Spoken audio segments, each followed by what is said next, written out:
Hi, and welcome back to Biblical Theology, Exegesis, and Hermeneutics, where meaning is always context-driven. I'm your host, John Strazicich, and today we're on the questionnaire on question number 9, so we're almost coming here to a close. And so if you have your Bibles, why don't you go ahead and get them and open up to the book of Isaiah. Okay, and if you're just now joining us, we're going through this list here of 10 questions. And by doing so, we are going to, I'm going to be asking you if you have a biblical cosmology or one that's man-made. And that can only be derivative to what is found in the biblical text. Does the Bible support the cosmology that has been, crammed down our throats ever since we were kids in public education? And I would say that 100% of most Christians today, nearly they especially those here in America and the West, all have a completely 100% man-made cosmology. And even for those who call themselves ardent biblical biblicists, who would ardently defend the faith by in terms of apologetics. So this is actually a cosmology is actually a topic of apologetics, but all of the apologists of our age are all AWOL. They're all missing, every single last one of them.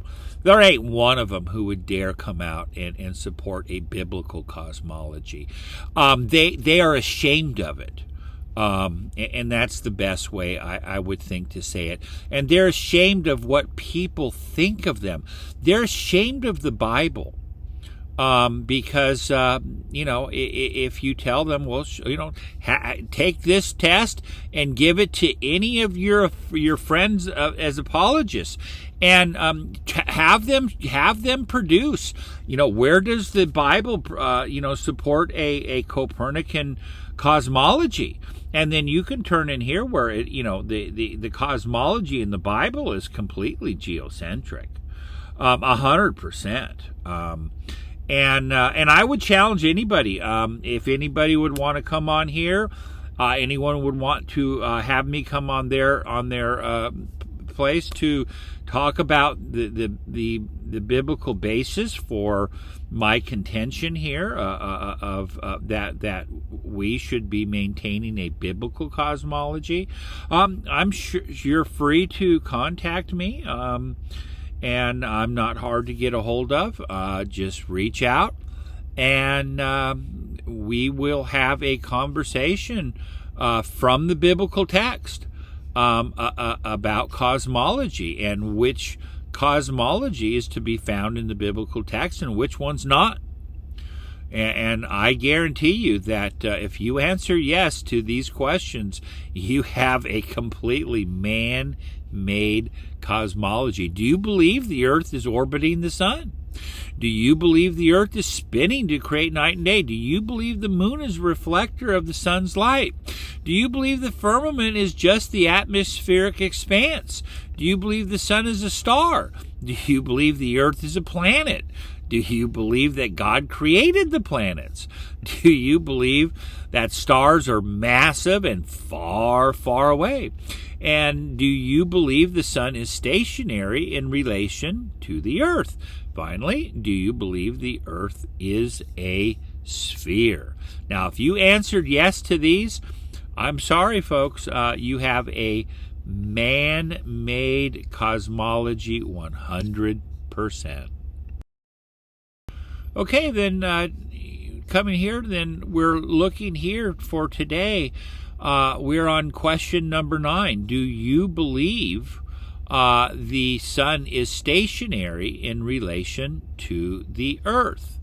So what I mean by this is that The way I didn't subscribe to all of what NASA taught us. I just I didn't believe that the sun was flying through the universe at some thousands, 500,000 miles an hour or whatever.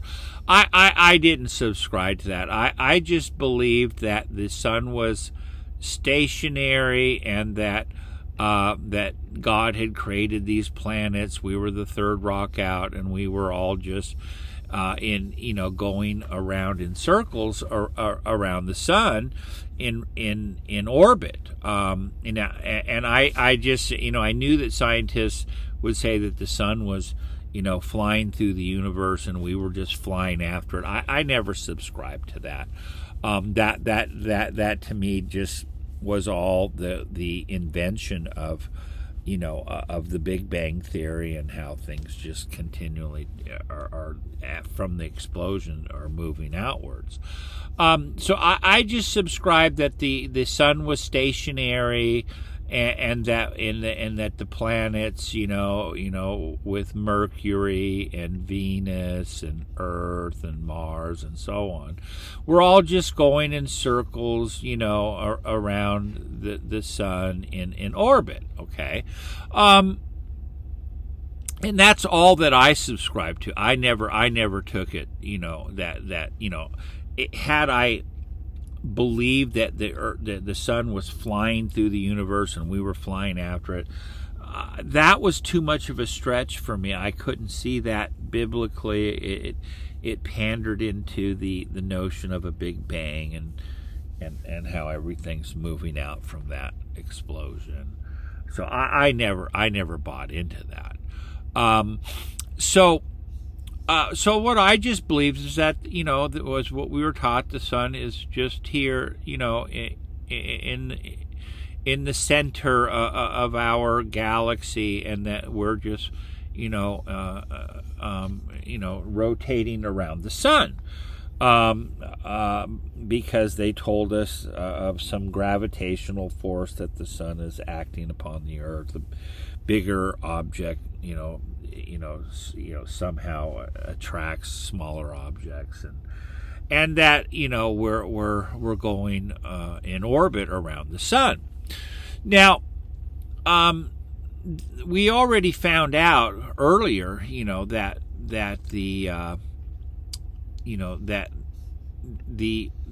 we do you believe the Earth is orbiting the sun? And we found out that the Bible said that the sun is what is orbiting and going in an orbit, or in a a circuit above the Earth. Okay, that was Psalm 19.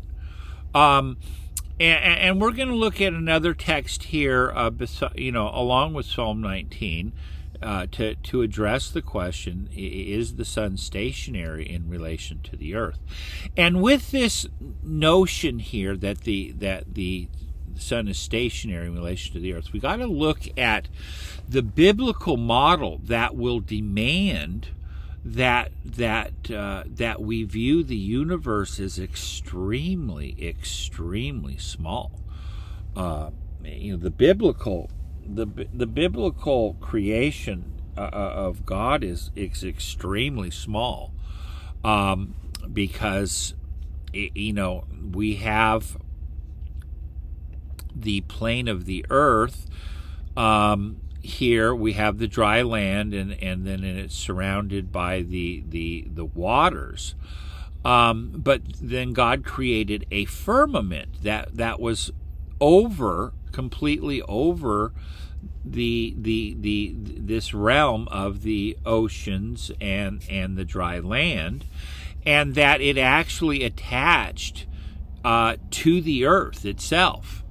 And we're going to look at texts here today that are going to confirm that notion, that in fact the firmament does attach itself to the earth.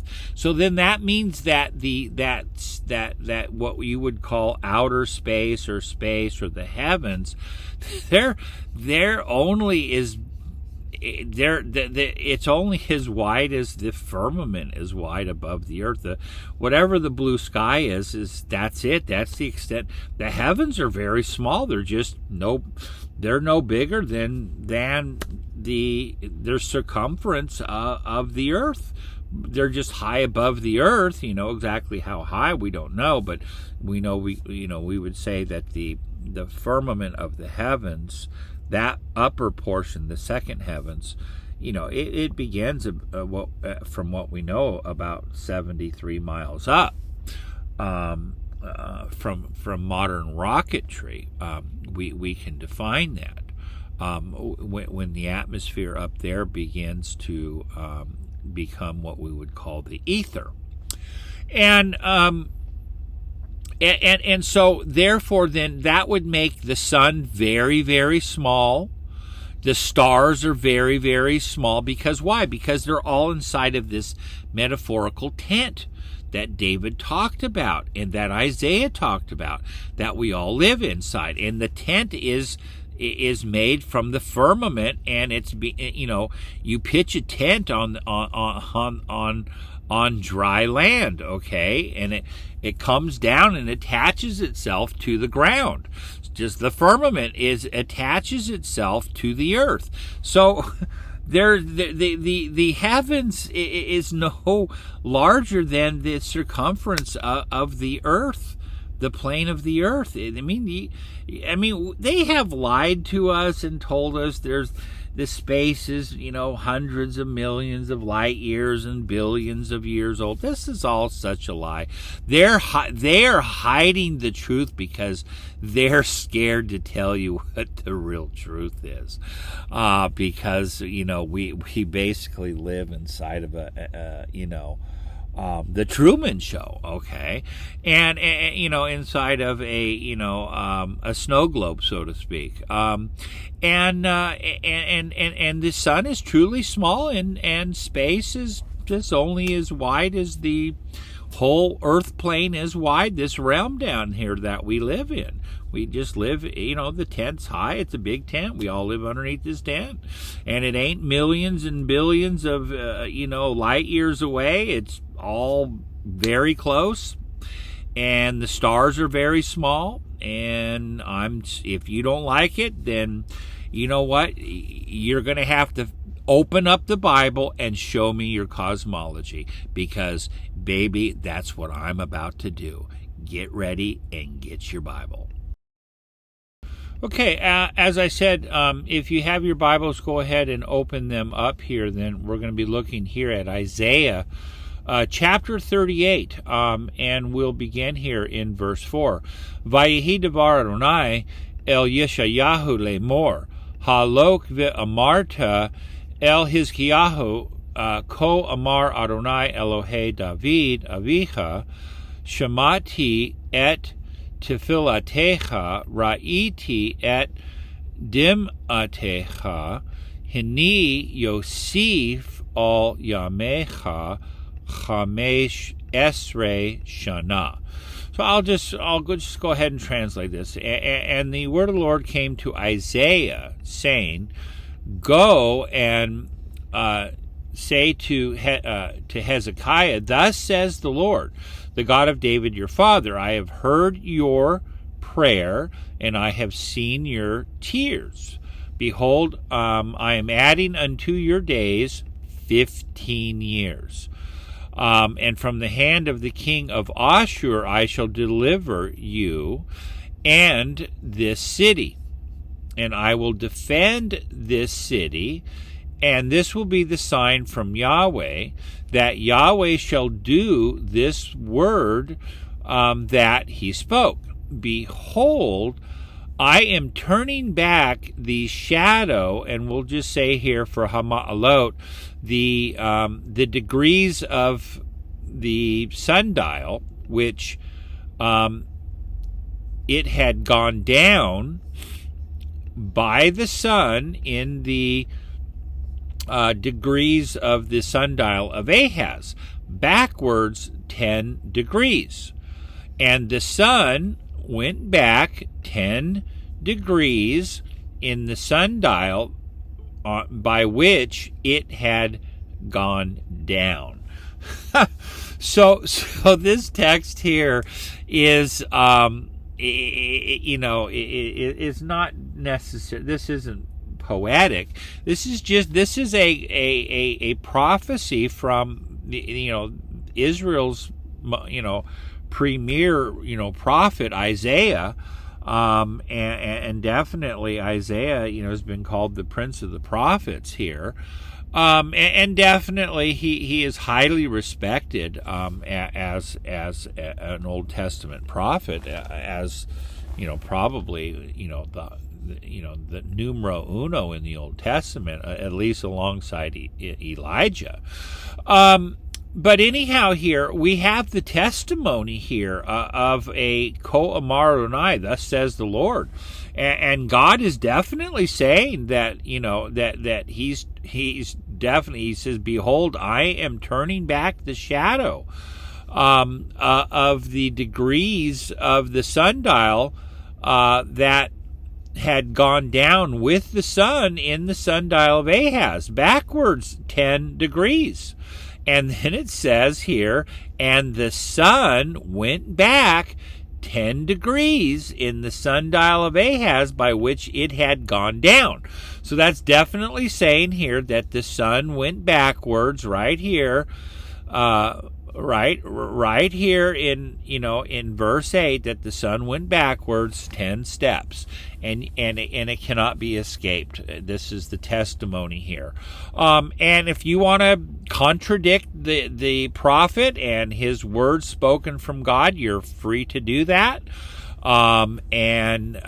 You'll just be reprimanded, later on. You don't mock God and his word, and nor his prophet, that has, brought us the word of Yahweh.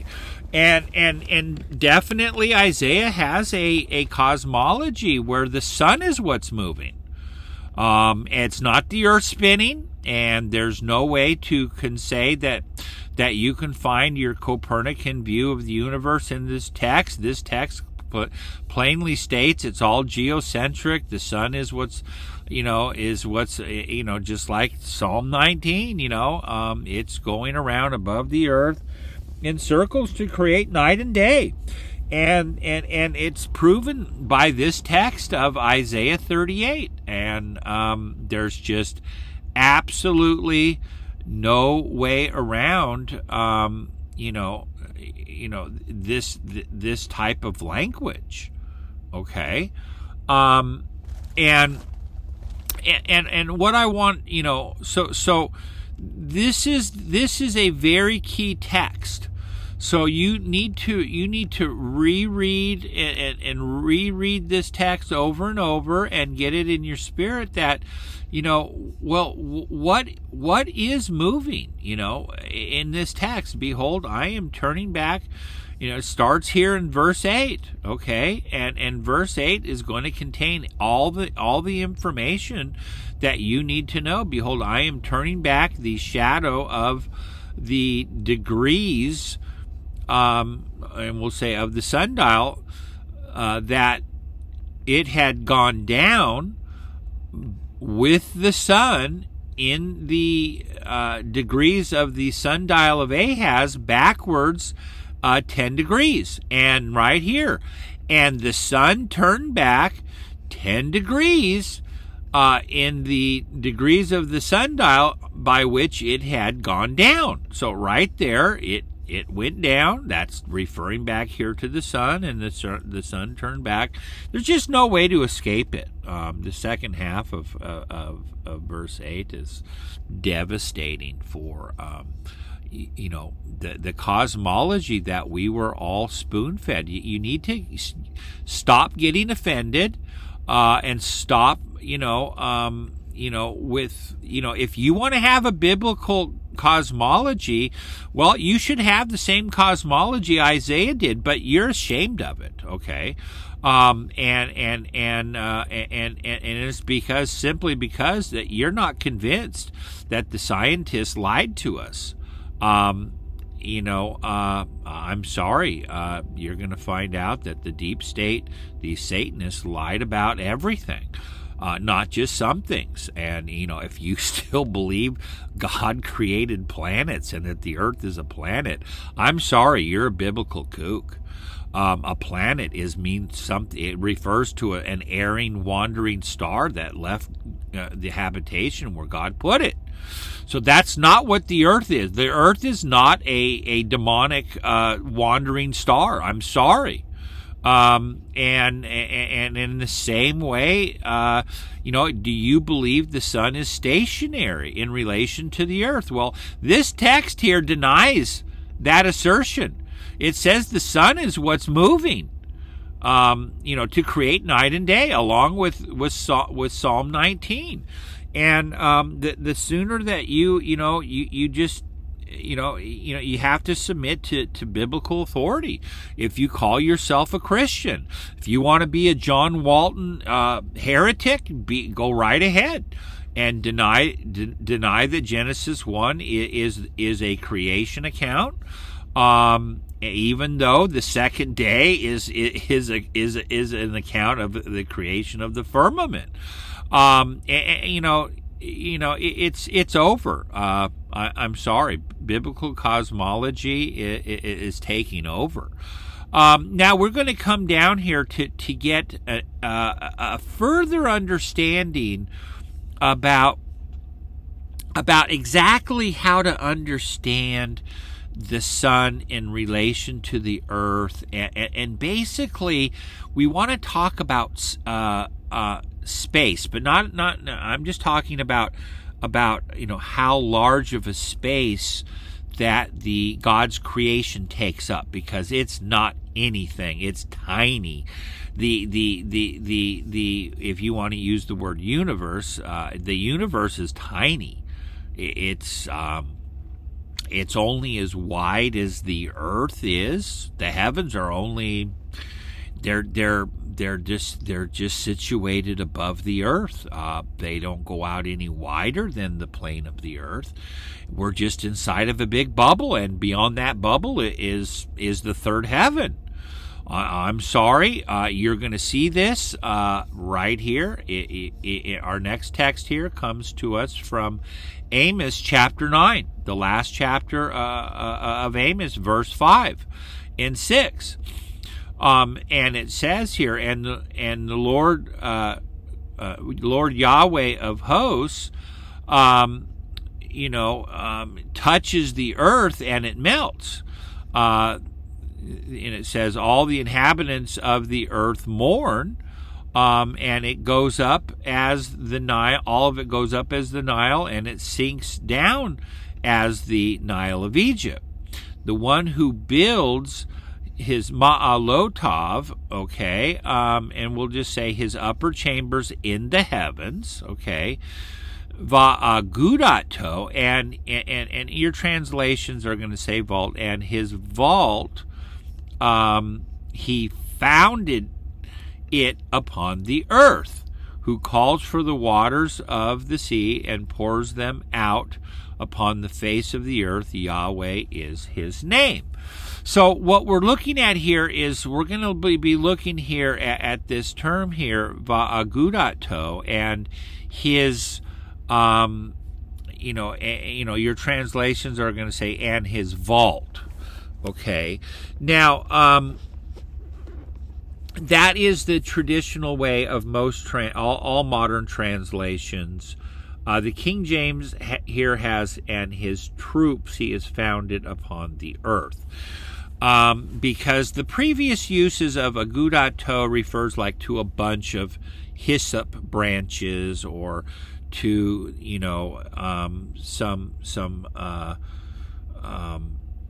some bands of a yoke, and so it's referring to some type it's definitely referring to some type of structure of some type, whether like it could allude to a bunch of hyssop stems that you would break off and put together and hold in your hand, or the bands of a yoke that would be used to create the yoke, the few bands that the yoke would be made from.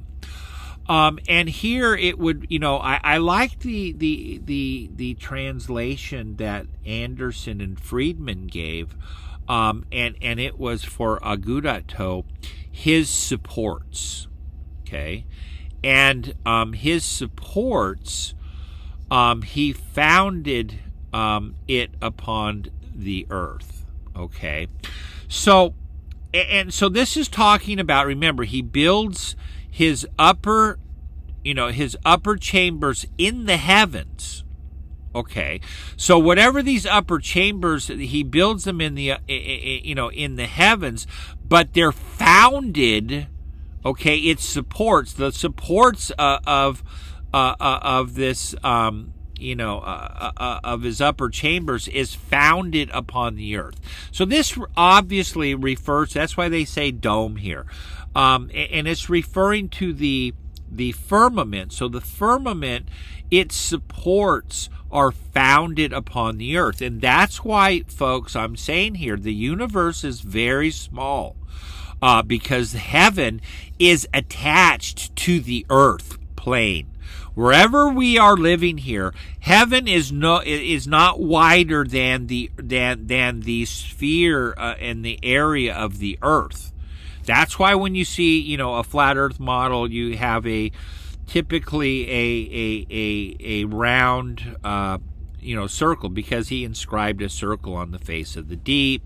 Okay, and then this vault that is remember, he built his upper chambers in the heavens, and his supports, or some translations it supports, but it should be his supports, referring to this upper chambers. It's founded on the earth. So what in the heck is he talking about? Well, he's talking about the firmament being firmly attached to the earth itself. So all that's inside it, we're inside of this tent, okay?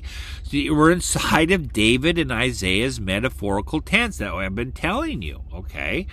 And we're going to look at this tent right here. It's in Psalm 19:1, just to refresh your memory. It begins here, Alam Natzek Mitzmor LeDavid. This is, to the choir master, a psalm of David. And then it begins with Hashemayim Misaparim Kavod El, Uma'aseh Yadav Magid Harakia. And this is just, simply saying the heavens are enumerating the glory of El, of God, and the works of his hands declare the Rakia. Or we're going to say the Rakia declares the works of his hands. It's just written in Hebrew chiastic form here. So, and this actually really, really beautiful Hebrew poetry here. And then it goes on here, day to day bubbles forth speech, night to night declares knowledge. There is no speech, there are no words without their voice being heard. Their line has gone out in all the earth. Their words are at the end of the world. Now he says here, La Shemesh Sam Ohel Bahem, in them he placed a tent, La Shemesh, for the sun. Okay, the sun is inside of a tent. And in them, this refers back here to the Shemayim and to the Rakia, just like their voice, okay? And we have their line, okay, and their words, okay.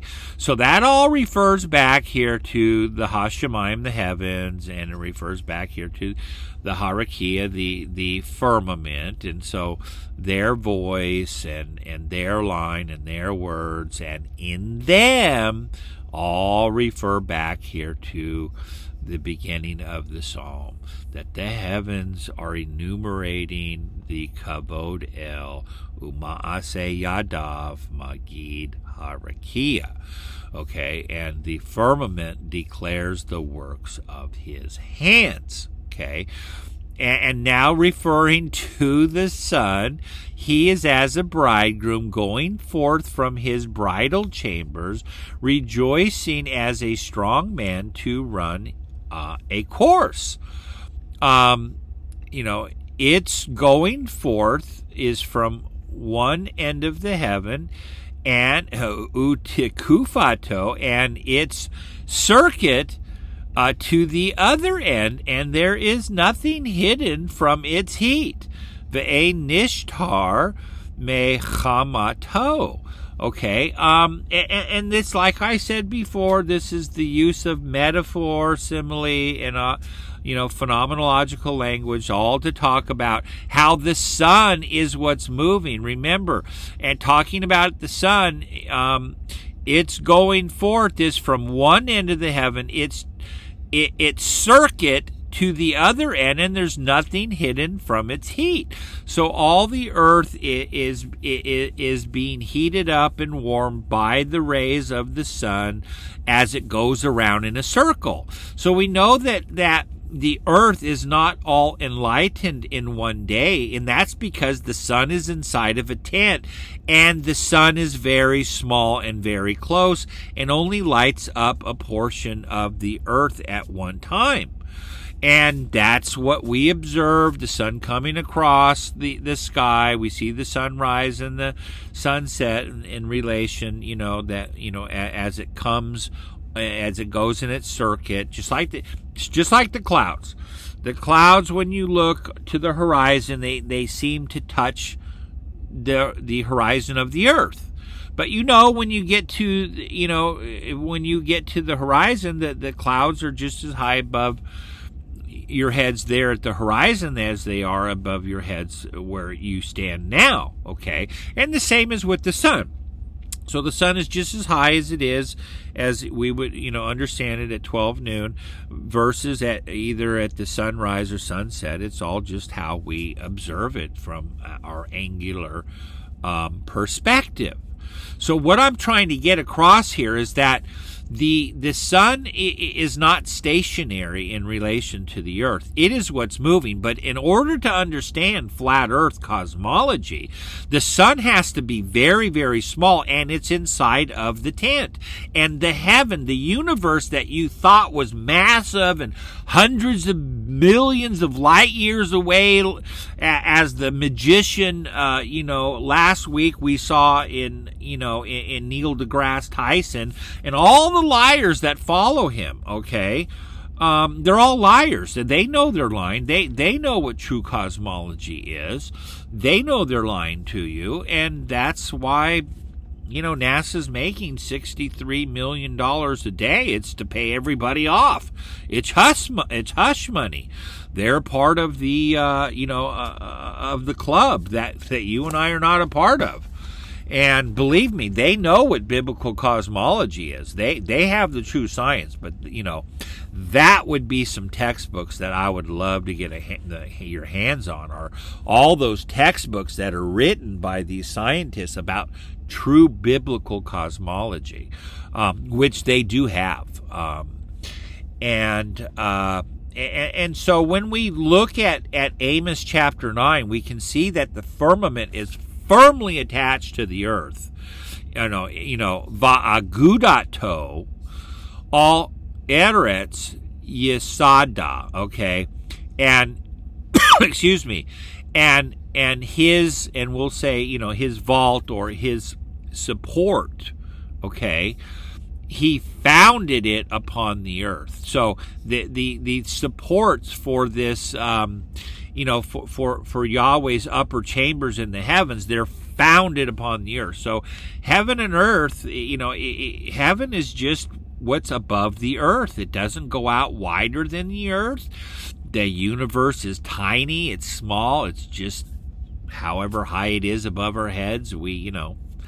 I don't know how high it is, but it's the sun is low enough in the sky where it can only brighten up part of the earth during the day. That's it. That's all it can do. It's not so that makes the sun really small, and we've all been lied to by blinded by science. And as the saying goes, and this is real true cosmology, and we will look at some scholars. Okay, we'll be looking here at Shalom Paul here, a Jewish scholar here, and looking at verses 5 and 6 here, the hymnic doxology. This is the third one in Amos's prophecies. For a third time, a hymnic doxology of judgment glorifies the majesty of the Lord, affirming that he has the consummate power to carry out his threats of retributive punishment and chastisement just described. Amos commences his recital of God's sovereignty over nature by describing an earthquake and its concomitant results. The Lord God of hosts is he who touches the earth and it quivers. Tamok, when the Lord merely touches the earth, it quivers and quakes and shatters and shakes. As a result, all who dwell on it mourn. The Avelu kol Yosheve ba, and all of the inhabitants on it mourn. Okay, this terrestrial convulsion is likened once again to the swelling and subsiding of the Nile in Egypt. The cosmic upheaval of both land and sea are byproducts of the theophany of the deity who appears in order to execute judgment. So when Yahweh shows up, the earth reacts. That's why when the sun will be darkened and the moon turned to blood. Why? Because they are reacting to the approach of Yahweh to the earth. So the prophets always talk about the mountains melting and stuff, is because if you have an approach of Yahweh in real manifestation and an exercise of his power, then the earth is going to react to the approach of Yahweh. And it would be terrifying, and such was the example, at Mount Sinai when God, gave the 10 Commandments. The people cried out and said, Moses, don't let God speak anymore. You go listen to that guy. We're not going to listen, because if we hear his voice again, we're going to die. And God said, they have spoken rightly, Moses. Listen to them. And such would be the case today. Humanity, there's no way that humanity would ever submit to God speaking to them, because they're in total rebellion. And God knows that, so that's why he lets his creation do the speaking for him. Just start reading Psalm 19. The heavens declared the glory of God, and the firmament shows the works of his hands. Day to day bubbles forth speech. Night to night declares knowledge. It's 24/7 revelation. The works of God's hands in creation declare his existence. Boom. Okay, now coming here then to his comments here on verse 6. Amos continues his praise of God by extolling him as creator, who built his upper chambers, his Ma'alotov, in heaven, and founded his vault, Agudato, on the earth. The Lord's dwelling place in heaven is pictured as a vault firmly bound together and overarching the earth. From there he summons the waters of the sea and pours them over the face of the land. Note the two sites of refuge where those who are attempting to in vain to flee from the hand of the Lord, heaven and the sea. You'd find that in 9, 2, and 3. Both appear in this verse because God is extolled as controlling all realms. Escape is totally impossible. The Lord who dwells on high can apprehend those who brazenly seek to scale heaven for asylum. The hymn concludes as it began with the personal name of Yahweh, the God of Israel, thereby creating a literary inclusio. Okay, we're coming here to look at another scholar, Thomas Finley. And he has some very good things to say here, and we're going to see what he has to say from his perspective. 9:6, at the center of the hymn, verse 6, the prophet declares that the Lord resides in heaven. From there he descends to the earth and sets it shaking and pours out water upon the land. The participle bone, builder, has a descriptive function. The Lord is a builder. The time when the building took place depends on context. In this case, the reference seems to be part of the original creation, hence the past tense in the translation. The versions are divided about this. LXX uses the present, the Targum the past, and the Peshitta, in the absence of vowels, can be interpreted either way. Klaus Koch argues that Ma'alot, or Ma'alotov here, the Kare, his upper chambers, should be its more common meaning, stairs or ascent. And it's exactly the same word that we saw back in Isaiah chapter 38 about the sundial of Ahaz, the degrees or the steps of the sundial. That was also Ma'alot. So we're just going to continue reading here, just to let you know, comparing the ladder between heaven and earth in Jacob's dream. That's found in Genesis 28:12. However, none of the other clear instances of a theophany gives the image of a staircase for the Lord to descend. The ladder in Jacob's dream is probably meant as a temporary symbol, whereas Amos speaks of something founded in creation. Now that is real important. He's speaking about something founded in creation. The Hebrew term va'agudato, his vault, is obscure. Aguda occurs only here with this meaning. That's very true. Elsewhere it signifies fetters, a bunch of hyssop, and a band of men. That's why I was telling you probably the best way to translate this is by and he founded his supports. So supports, that is for this upper chambers that Yahweh built in the heavens, its supports are founded upon the earth. That would be, I think Anderson and Friedman had I think the best translation. But vault here also brings out this meaning that it's the firmament that is firmly attached by means of its supports to the earth. So that heaven is only above the earth. It's not wider than the earth. Heaven is attached to the earth. And this is exactly what Finley knows, exactly what biblical cosmology here is stating, okay? As a parallel to upper chambers, it must indicate some kind of construction associated with the heavens. Because why? Because that's where Yahweh, he built, his upper chambers in the heavens, and he founded its supports upon the earth, or his vault upon the earth.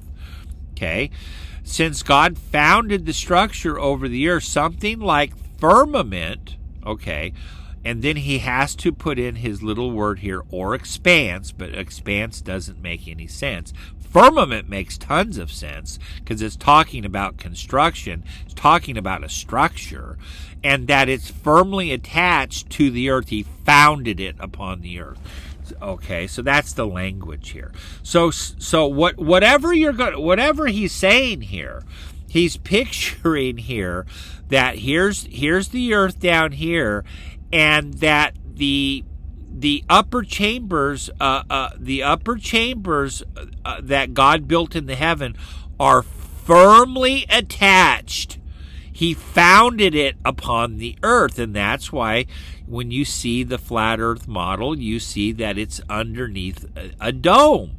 Okay, so this dome, this is the tent of David, the metaphorical tent of David. It's the metaphorical tent of Isaiah, chapter 40, verse 22. You guys, it's over. Okay, this stuff here is just going to it's getting wildly popular at every church. There's tons of flat earthers. There's millions of flat earthers. So the term founded, Yasad, is part of the vocabulary of divine creation. And, he uses Proverbs 3:19, Isaiah 51:16, Proverbs 8:27, Job 26:11 refers to the pillars of heaven, evidently the mountains thought of as undergirding the sky. So there, the heavens in the Bible, they're attached firmly to the earth. This is his agudato, which most of your translations have vault. That's referring to the firmament. Okay, and we're just going to continue on with this parade of biblical scholars. The theme of verse 6 is Yahweh as creator, says James Luther Mays. The blue vault which arches across the earth is his handiwork. Well, folks, right there, he just told you the blue vault. Okay, that's the blue sky above us that I've been referring to. That's the firmament. We just got done reading Psalm 19. The heavens declare the glory of God, and the firmament declares the works of his hand, his handiwork, okay? And that's what James Luther Mays, these are scholars. These are all biblical scholars. No one's going to have a different voice. This is what they all say. We're going to reread this. The theme of verse 6 is Yahweh as creator. The blue vault, which arches across the earth, is his handiwork. Above it is in the heavens, he's built his upper chambers, perhaps the heavenly residence. In Psalm 104:3, a similar use of the term is connected with the heavenly sea and the pouring out of rain, as in the case here. So when it says he pours out, the waters of the sea, he's talking about the heavenly sea, okay? In heaven, Yahweh calls for water from the heavenly sea and pours it out as rain upon the earth. Such is the majesty and power of Israel's God, Yahweh. The effect of the hymnic section, as a conclusion of the vision report, is to exalt the unqualified power of God who passes judgment on Israel. His role as covenant Lord does not so exhaust his nature that Israel can find in her election some security from his anger. The whole world is in his hands.